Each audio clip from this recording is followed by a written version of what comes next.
Hvis jeg siger O, så siger I høj. O, høj, O, høj.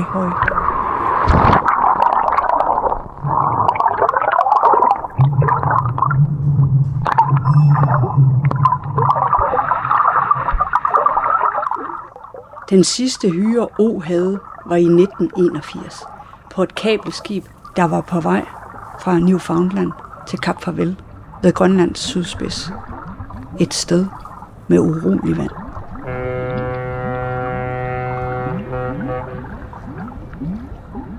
Arbejdet på skibet bestod i at reparere kabler, der var brud på havbunden. Ikke O's arbejde. Hans bestod i at lave mad til besætningen. O kunne ikke svømme. Duen, der har slået sig ned i haven, pikker mellem fliserne. En susen for øret. Derefter en skratten, og så ingenting.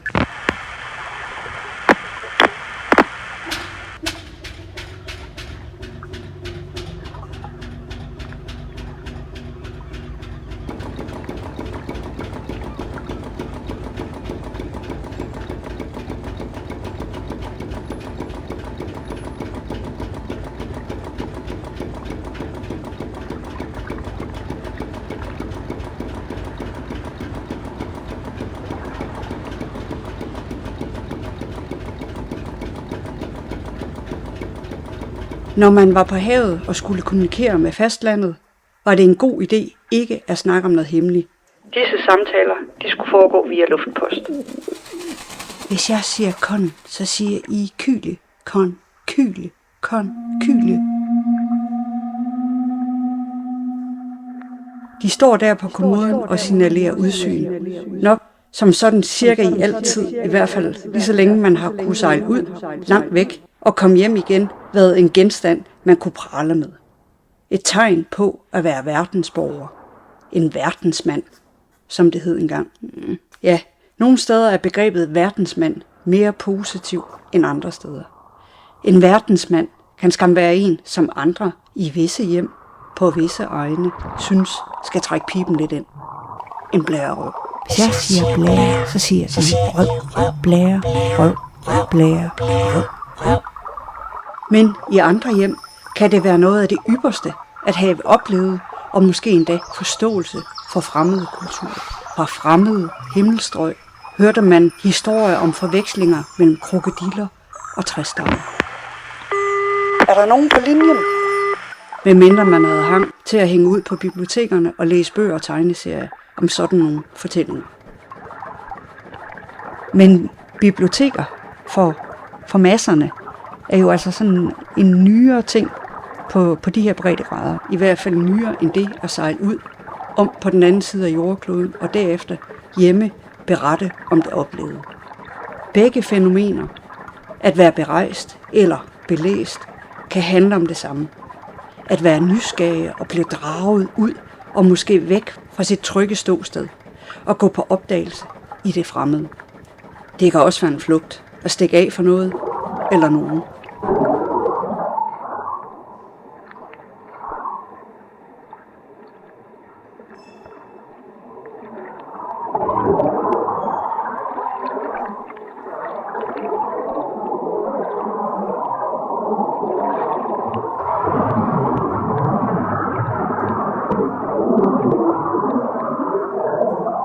Duen, der har slået sig ned i haven, drikker af regnvandsbeholderen.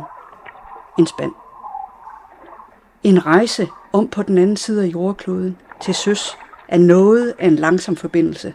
En lang tur for måske en kort samtale, hvor man risikerer ikke at forstå hinanden. Hvis jeg siger for, så siger I stå, for, stå, for, stå. Hvis du får denne, jeg har medbragt fra hvor jeg har hjemme, så vil jeg have dette fra hvor du hører hjemme med mig hjem. En berigende leg, der knytter bånd. I ringer bare, men måske lytter nogen med. Selvfølgelig gør vi det. Så nævn ikke noget om det, du ved, når vi ringes ved på søndag. Det glæder jeg mig til. Det bliver dejligt at høre jeres stemmer. Hvis jeg siger rom, så siger I tønde. Rom, tønde, Rom, tønde. Konkylien ligger på havbunden langt hjemmefra. Ruteskibet med fyldte tønder i lastrummet havde kurs mod hovedstaden fra Jomfruøerne. Den rundede Skagerrak med kurs gennem Kattegat. Trods den velkendte rute i stille vand, kunne det hænde, at en tønde faldt over bord på steder, hvor der så alligevel kunne hentes proviant. Andre hævder forliste skibe. I dette helt særlige lys befandt der sig en mægtig købmand, der gerne ville lege byttelejen. Og romtønden blev hans, hvad han gav i bytte, det ved jeg ikke. Alt imens drømte datteren, søsteren smukke skal i den smukke kødelige perlemorsfarvede indre, som den sendte matros også havde med sig. En skal, som engang havde et bløddyr til huse. Dette kunne datteren, søsteren, spejle sig i. At være en beskyttet, forbudt delikatesse.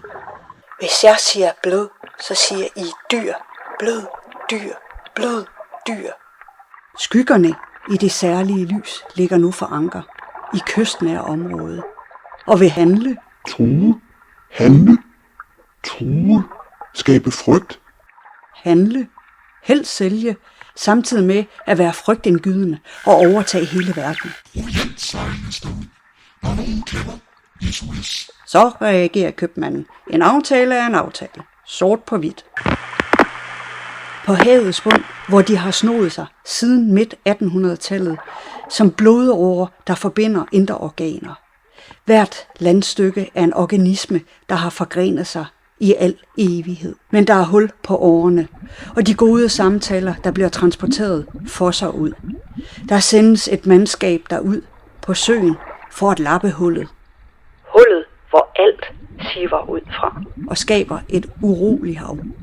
Hvis jeg siger læ, så siger I kage, læ, kage, læ, kage. Og derud var vi hver vores ø. Vi forbandt os. Nu, alle på dæk, mellem agter og stævn, står vi og ømmer os, mens vi presser håndfladen mod vores blindtarme. Det lille vedhæng, som ingen kan forklare. Ikke flere handelsaftaler. Ikke mere brød.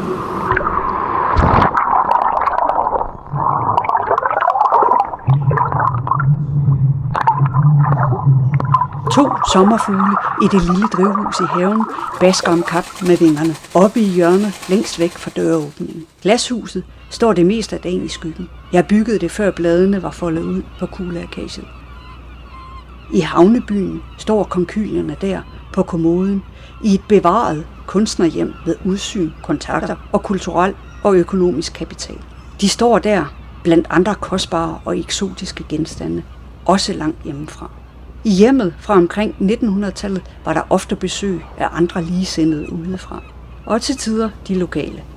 Men oftest opsøgte man de lokale ved at bevæge sig ud i havnebyen for at opleve og måske gengive de lokale i deres sande omgivelser. Det var på måde. De flestes liv levet ved havet var et hårdt arbejdende og fattigt liv, hvor stor usikkerhed var en del af hverdagen.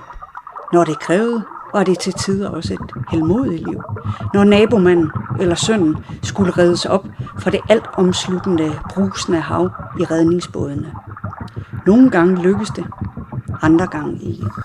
De lokale kvinder var oftest oplevet og gengivet i eller tæt på deres hjem. Arbejdende iklædt ankellange mørke klæder og gerne med et tørklæde på hovedet. Placeret ved eller i det smukke lys, som opstår, når man er omgivet af to hav. Hvis jeg siger ja, så siger I yes, yes. De farvenuancerede lys- og skyggeindfald udgør en del af helhedsbilledet. Når lys lyser op og rammer noget, vil den uundgåelige skyggeflade opstå.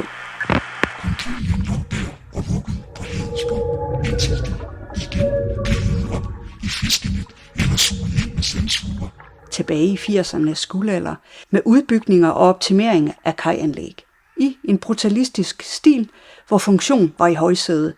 Sådan er det stadigvæk i nogle egne, i nogle hjem. Hvorfor går du op i sådan nogle historier fra din barndom, spørger min mor uforstående. Det gør din søster da ikke. Min mor husker ikke brevene fra OLC Danmark, fars sidste hyre på havet, eller hvad han hjembragte fra sine mange ture. Mor kan ikke svømme. Men som noget nyt får hun tårer i øjnene, når vi siger farvel, og jeg drager afsted med en konkylie i hånden. Flere duer har slået sig ned i kuleakasen. De har spist af efterårets blåbær. Jeg kan se det på stien gennem haven, som går under trækronen. Jeg forsøger at overtale dem til at flytte. De forstår ikke et pip af, hvad jeg siger til dem. Men banken med en lang kæp på træets grene får dem til at flyve væk. Dog kun midlertidigt. Det drysser ned med blade, og enkle dråber rammer min brilleglas. Når brudet på kablerne fra de mange gode handler bobler over, er der kun fiberne i vores arme og ben tilbage til at redde os i land. Mon ikke de mægtige købmænd har et hemmeligt farvesystem til døre og net, der afslører skyldnerne og viser hullerne, hvor de små fisk svømmer igennem. Måske bliver vi atter et stolt maritimt folk, hvor krigsskibe bliver bygget i vores eget udland. I vores eget land. Udland.